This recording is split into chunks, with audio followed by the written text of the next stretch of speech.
So, welcome to another episode of the Coffee Conversation Show, powered by the Emerging India Forum, TEIF, and our tech partner, Prime Infotech Solution.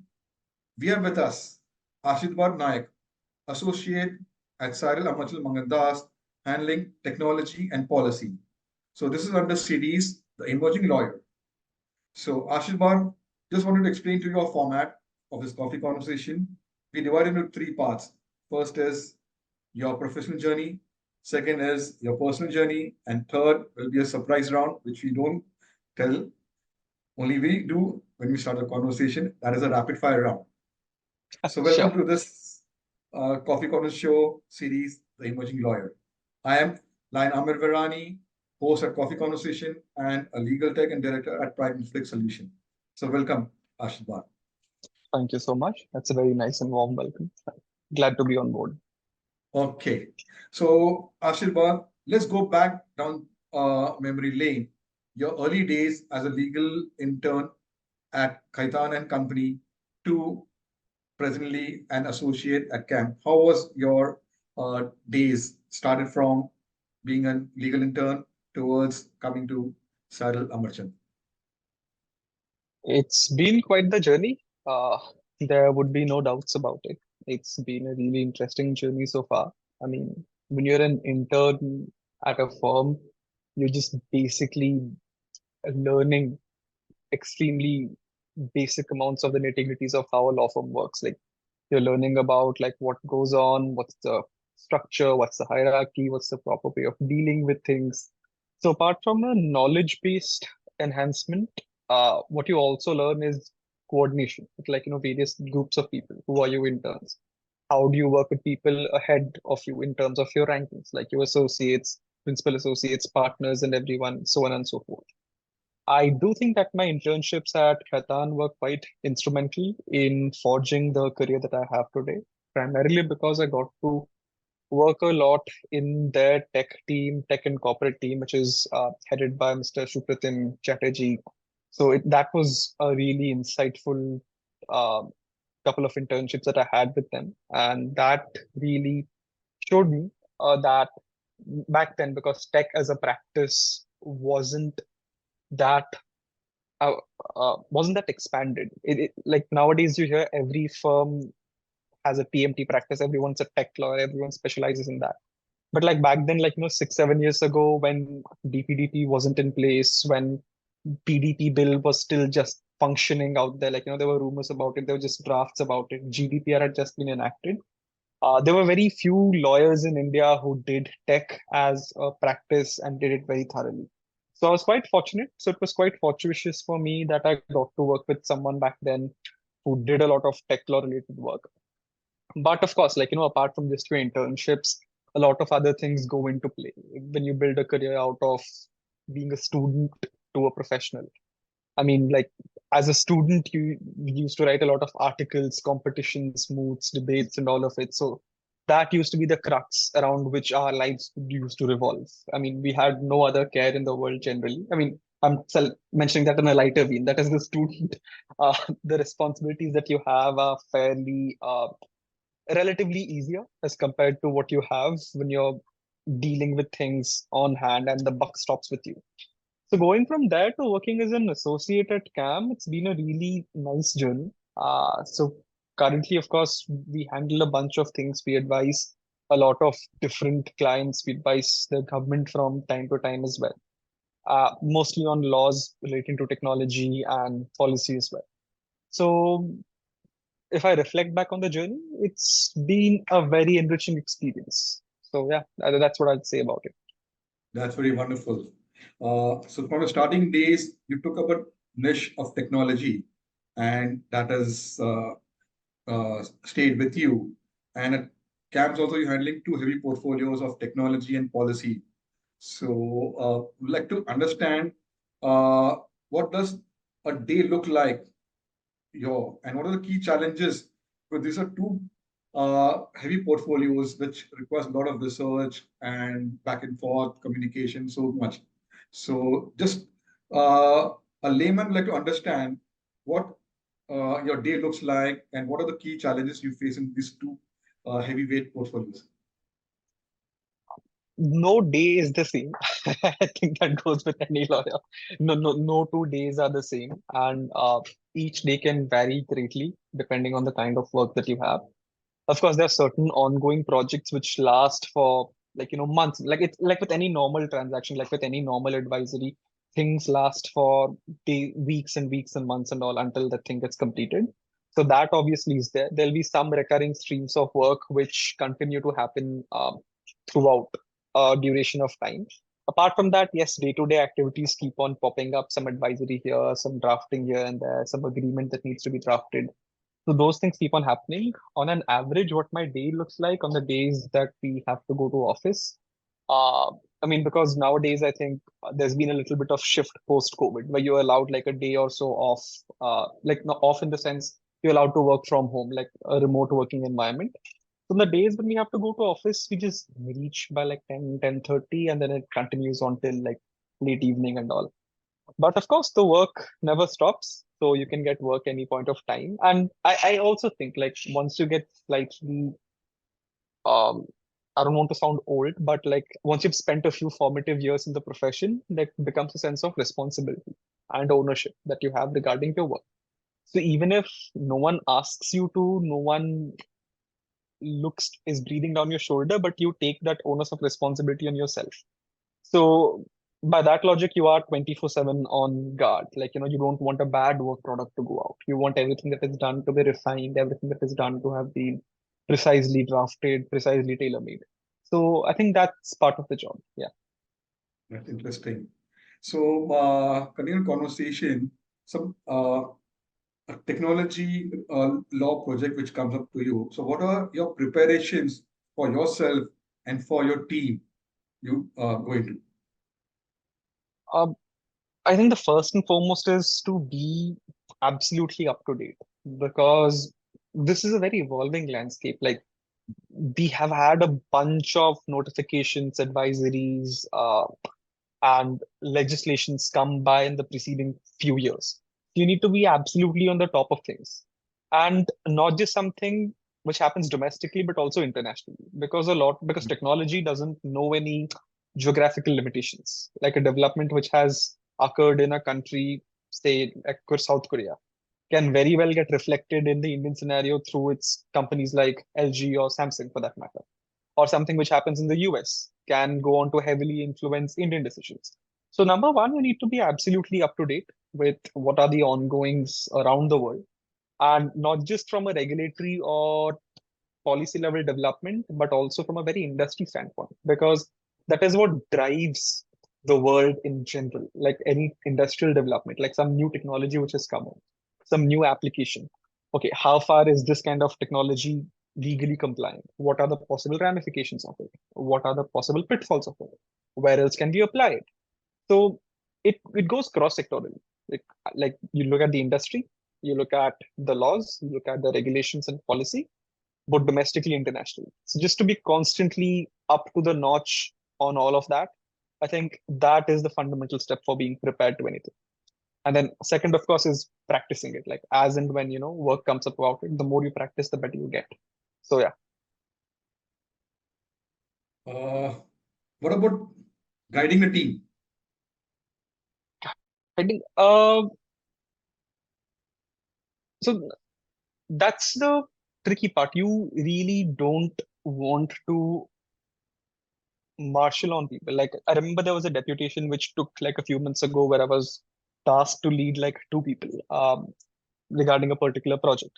So, and also at the same time, you're not just like helping people who are your juniors, like in terms of your professional environment, but you're also responsible and you're also answerable to people who are your seniors, like my principal associates or like my partner and all of it.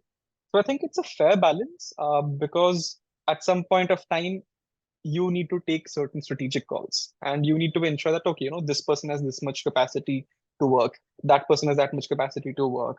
But at the same time, the work that goes out, that needs to be fair and square. It needs to be watertight.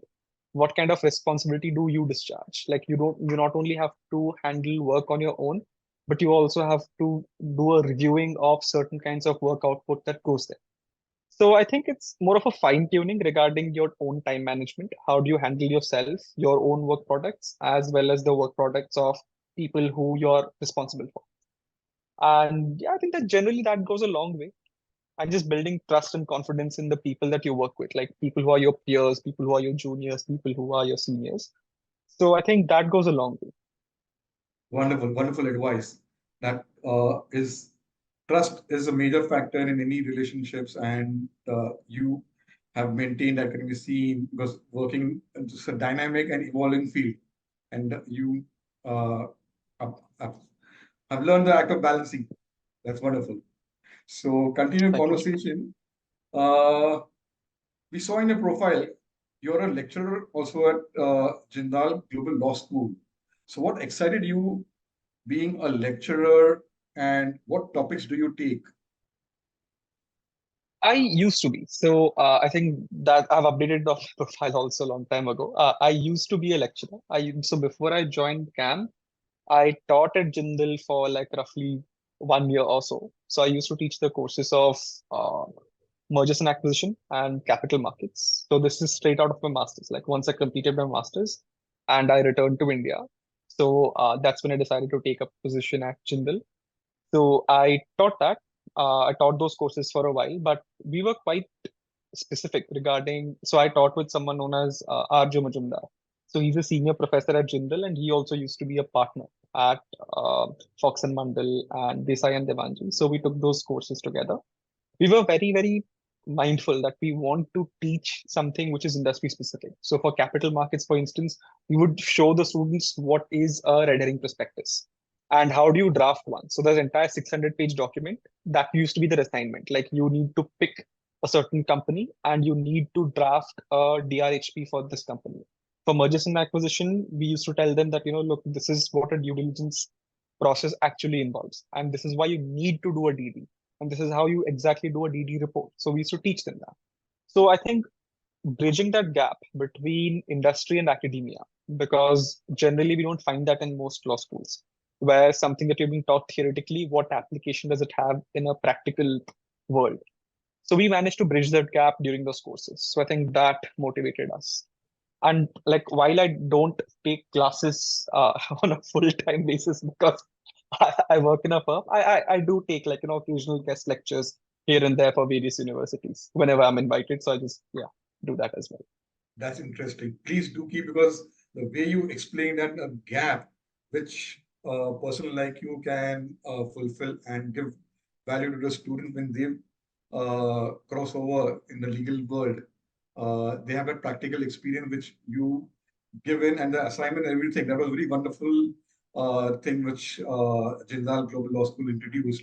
So practical experience during college life adds value. So that's a very wonderful thing. So hats off. Uh, we saw that you pursued LLM at University of Cambridge. So we'd like to know about what was the experience working, doing your LLM at uh, University of Cambridge, uh, and how did it enrich your legal career? Uh, so since my first year of law school, I was absolutely sure that I want to do a master's eventually. And I was also pretty sure that there are only two universities in the world that I want to go to, like it was Oxford and Cambridge. So, and in 2017 or 18, I think, I managed to, so like my team and I, we uh, qualified the South Asian rounds of the Oxford Prize Media Moot Court competition. So we represented our college in the world rounds. And I think when I walked over there, I remember just walking along streets and being like, oh my God, like the HLA heart used to be here. Like, this is where the law faculty building is. My God, this is incredible. As like a 17, 18-year old, like, those things just really stand out to you. That reaffirmed my decision to go for a master's sooner rather than later. So I think when I graduated, it was peak COVID, like 2020 is when I left law school. And around that time, COVID had just started to spread out its root. So in 2021, when I left, COVID was at its peak. But fortunately, when I got there, the restrictions had been lifted. So things had quietened down considerably. In terms of what I got into, as enrichment, I do think it goes beyond bookish knowledge. It's extremely cross-disciplinary. I used to just be associated or like hang out with people who are engineers, MBAs, biotechnologists, and all. So they gave me a very in-depth understanding that the world is much larger than just being a lawyer. Once you're in a law school or at an environment for like 5 years and everyone you talk to belongs to the same profession, you're kind of pigeonholed in that thinking. So fortunately, Cambridge just showed me this much wider world and in greater depth than I had anticipated. So that was number one. And number two, the quality of people was second to none. Like there are people who are brilliant at their work, and then there are people, and the same people have got a hobby or got some kind of passion which is just completely unrelated to their work, but they're brilliant at them. Like I learned a little bit of how to play the piano from one of my flatmates. I learned like going for long distance cycling with one of my friends. A friend of mine who did a PhD in engineering taught me how Bitcoin actually works, like what's the energy mechanism and everything behind it. So it's just a crazy, crazy world out there that in Cambridge, but it's also a little bit of a bubble. So I was delighted to be a part of it for at least a year that I was there. Wonderful experience. So these are all lifetime memories which will stay with you. Uh, what advice would you give to Indian students who want to pursue further studies at a foreign law college? Know yourself, know yourself inside out. And the reason I mention this is because you will eventually have to put pen to paper while writing your reasons for applying or statement of purpose. And if you are not honest with yourself, then you can't spin a convincing story. And beyond that, don't mess up your grades. I often have heard from younger law students who are there in law school or even during like a few years ago that grades don't matter or stuff like that.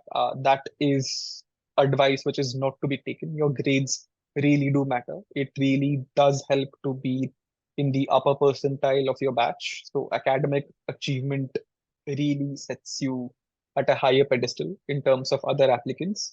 And just be absolutely sure about the I won't say that you're absolutely sure about the area of law you want to pursue, but have a general idea about it. Because while that may change later, when you're writing your applications, you need to demonstrate, like, what is this area of law that I want to follow? Why this college? And, these kind of questions. So be aware about. So again, which ties up with the original concept. Know yourself very well. That's wonderful. Well, going to a different world, you should know yourself by how to adopt in any situation, which helps anyway. Not only for India, any place. You should know yourself and gel with the crowd. That's very And no, wonderful. and one more thing I'd say, learn how to cook. Like, most people I've come across don't know how to cook. So when you're in those countries, you better know how to cook your food, right? Yes, yes. You have to learn from your moms. You have to please, mommy, बताओ ये कैसा बनाना ये क्या ये good experience which teaches you to handle different aspects of life, staying alone. So yeah. Definitely. Uh, so Ashirvad, whom do you follow in the legal world from India and abroad? Who influences you most? Influences me the most. In what context? What do you mean, like influenced by? Like there are seniors in the legal field. So whom do you follow or who influences uh, you in your legal career? You've taken inspiration from them.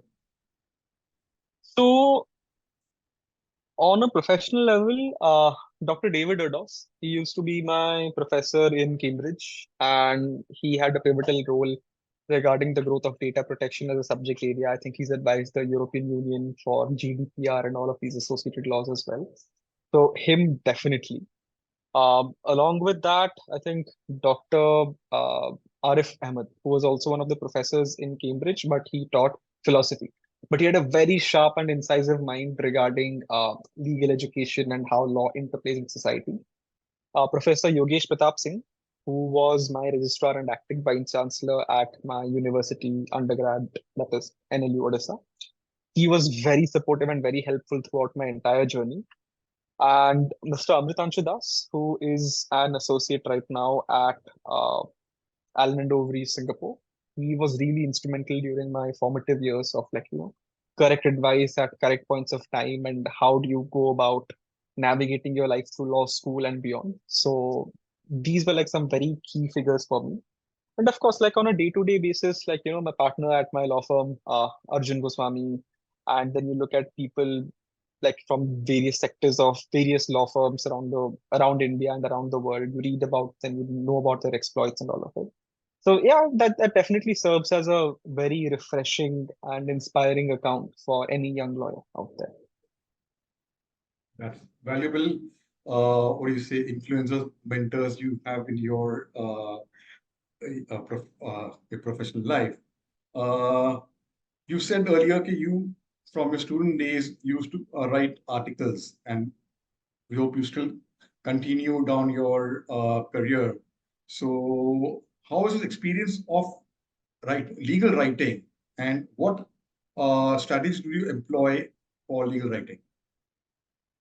So legal writing is quite separate, I'd say, from general article writing. Like when you're writing an article, you're referring to a much wider audience and the space is quite constrained. Like you need to put out these thought pieces and short blogs and short articles on some key issue within like limited number of words, like 800, 1,000, 1,500, somewhere within that range.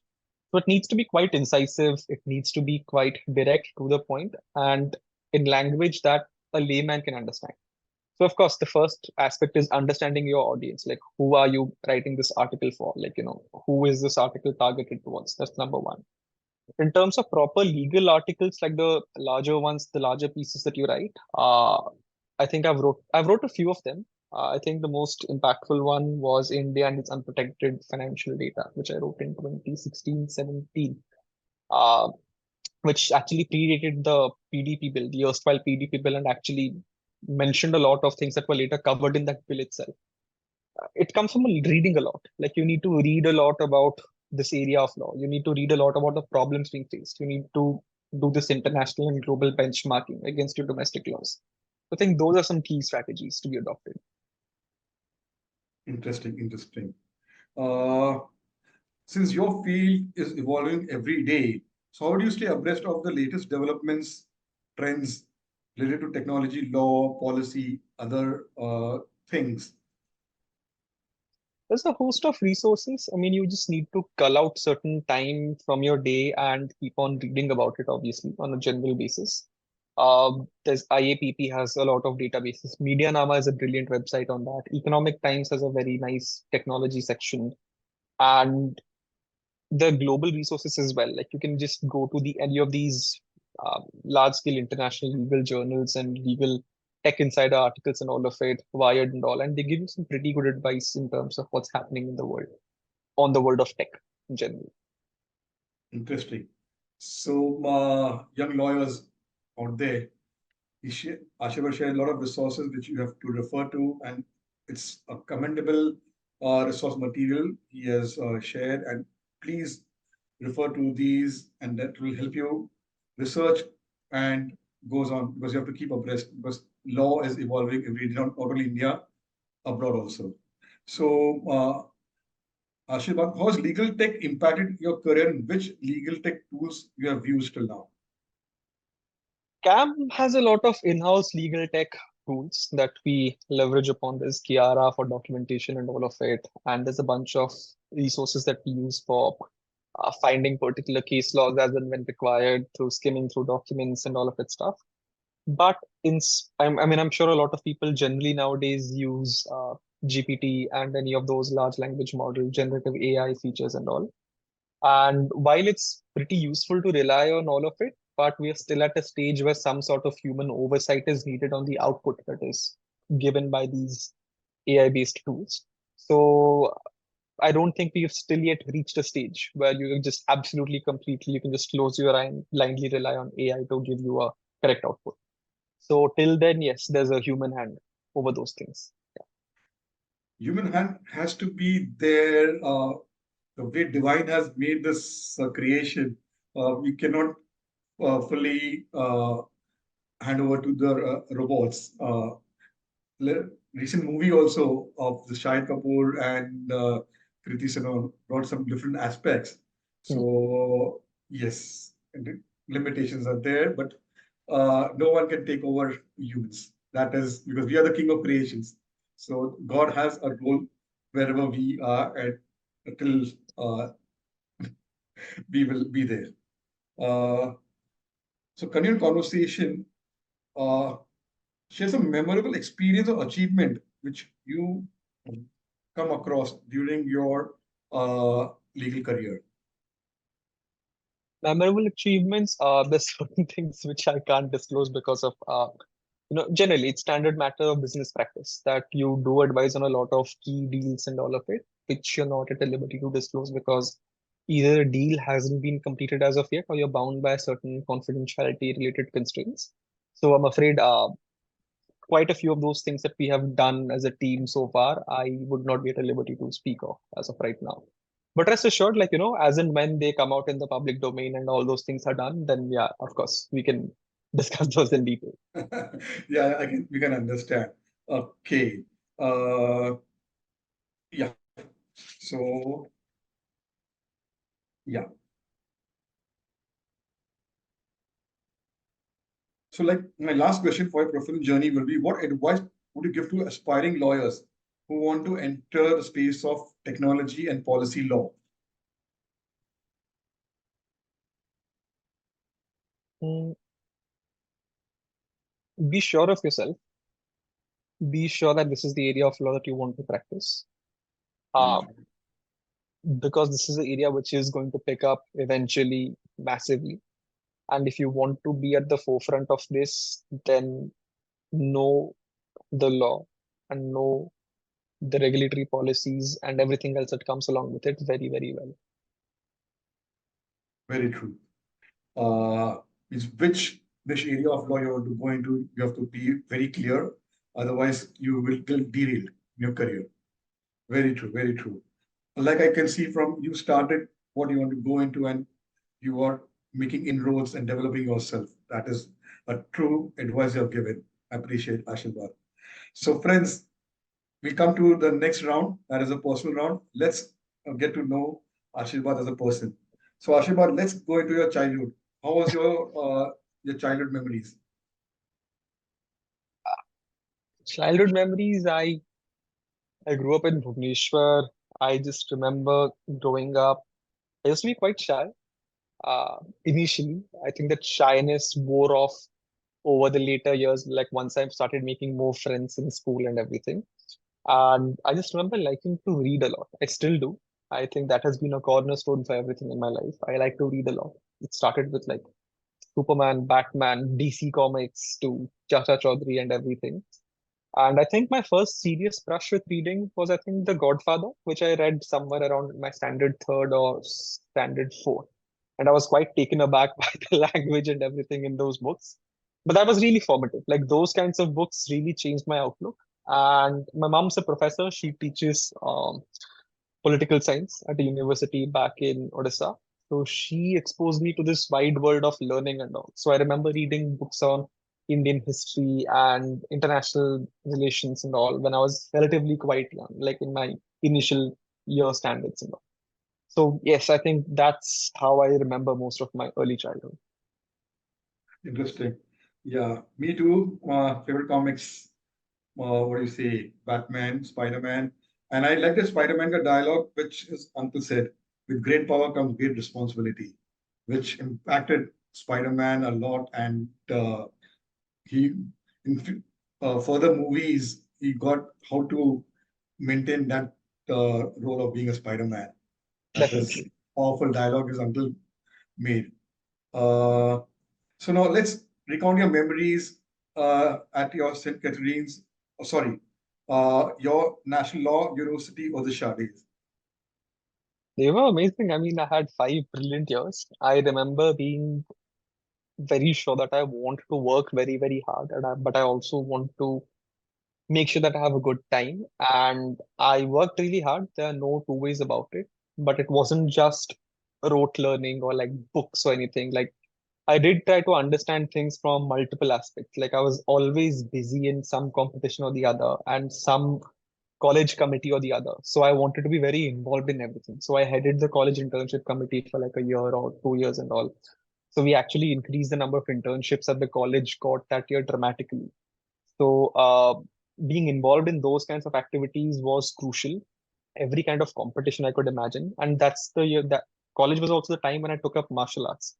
So I think I spent like close to 3.5 years in college. So the person who used to live in the room next to me, Akshay, he was a third dan black belt in karate. So he introduced me to it. And over the course of 3 years, I managed to get my black belt in karate. So that was one of the core memories of being at college.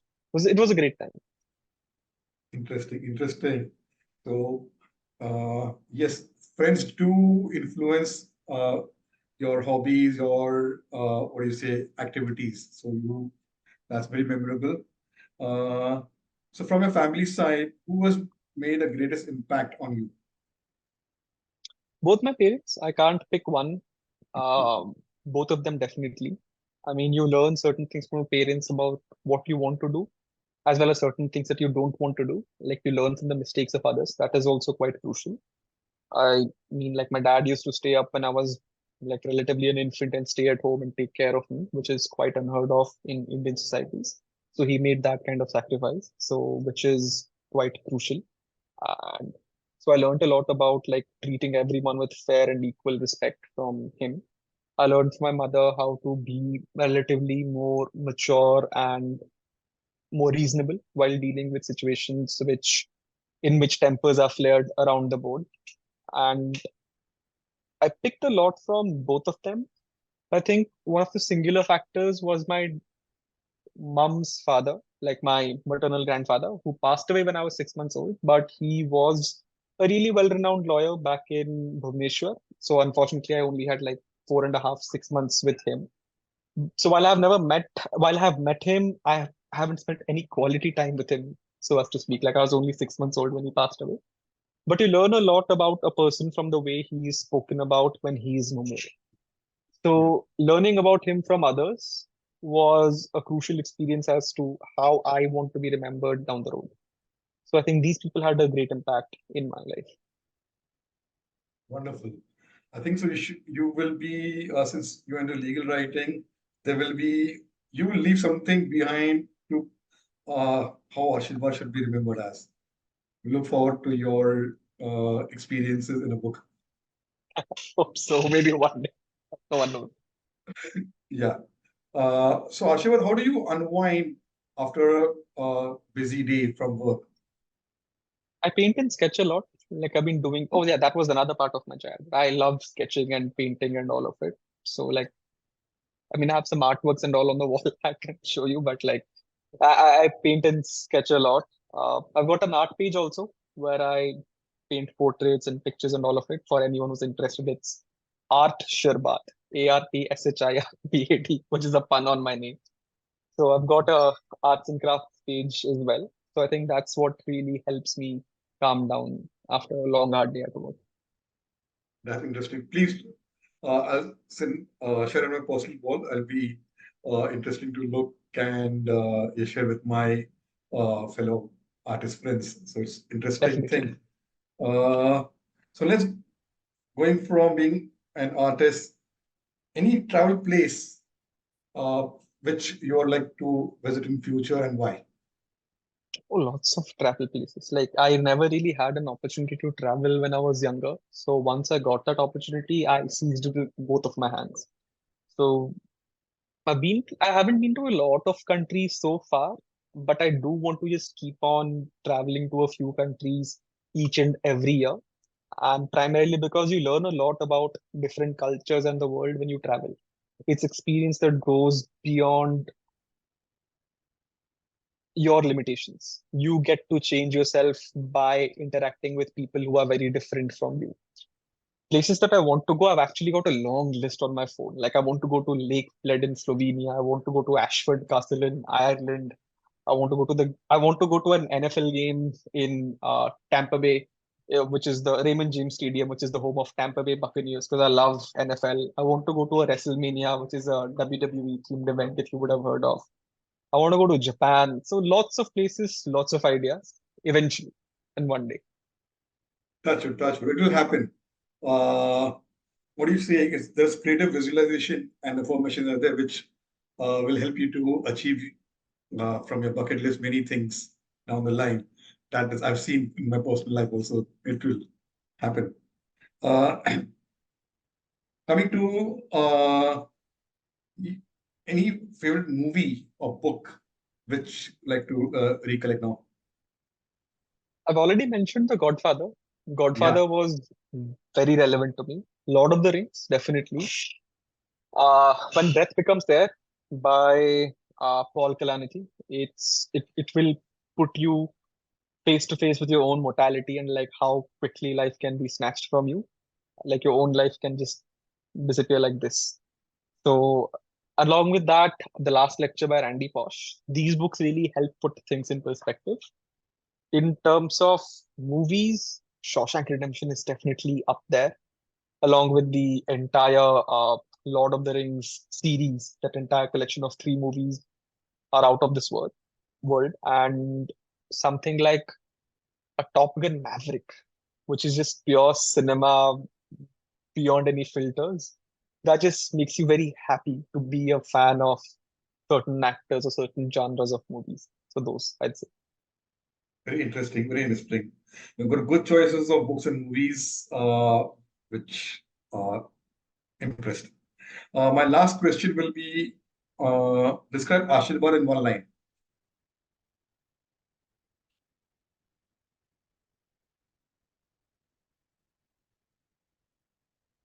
Ambitious, measured, disciplined, and balanced towards everything. Interesting, interesting. So let's go to the surprise. What do you say? A fun round, rapid fire. If Let's you do it. answer very quickly, you will get this copy of ebook, which is written by me. I'm author of 12 ebooks. It's adopt technology for better collaboration and document workflows. So that Sure. good articles are there. This and it will help. I hope it will have value and many insights on the legal tech side and other things also. Uh, yeah. So my first question: coffee or tea? Coffee. So let's raise. Definitely. Okay. Your favorite cuisine? Japanese. Interesting. Mm, fiction or non-fiction book? Non-fiction. Okay. Your favorite tech gadget? My phone, my mobile phone. I can't live without it. My phone. Yes. Uh, morning or night owl? Oh, morning person. Early morning person. Oh, wow. Mhm. Uh, your favorite travel place? My favorite, sorry, what? Travel. Favorite place to travel that I've Yeah, been to. favorite place to visit. Favorite place to visit. Puri Temple. Wow, very interesting. Yeah. Or Odisha has a lot of what do you say historical places to visit. What do you say? The Sun Temple. So many things. So many things. So friends, Ashibad, you will get this print copy of this ebook delivered to your address very soon. Uh, so friends, this was a lovely conversation which we had with Ashibad. He shared a lot of insights on uh, for foreign studies, so many things on technology, policies, how you keep abreast, many things of being able to curb so many things. I hope he had down memory lanes coming for the flash. Friends, you also will get this experience. Do subscribe to the Coffee Conversation show on which we are available on YouTube. This episode will come soon. There are many 100+ episodes which we have done so far in this 4-year journey, which we've been fortunate to cover the experience in a conversation format. It was a lovely time, and do look out for another episode next week, this week, very soon, which will be you can click on the notifications, you get updates. So we keep every day this coffee conversation shoots happening, and this was lovely. So just any last words you want to say, Ashirbad? Believe in yourself, whoever who's out there listening to you. Uh, Believe in yourself. No matter how hard the journey may seem. Uh, and I'll quote some lines from this book by Ryan Holiday, who's an author who writes extensively on Stoicism, which goes, the obstacle stands in the way, the obstacle becomes the way, and the obstacle finally is the way. Keep Very on looking for interesting. Very interesting.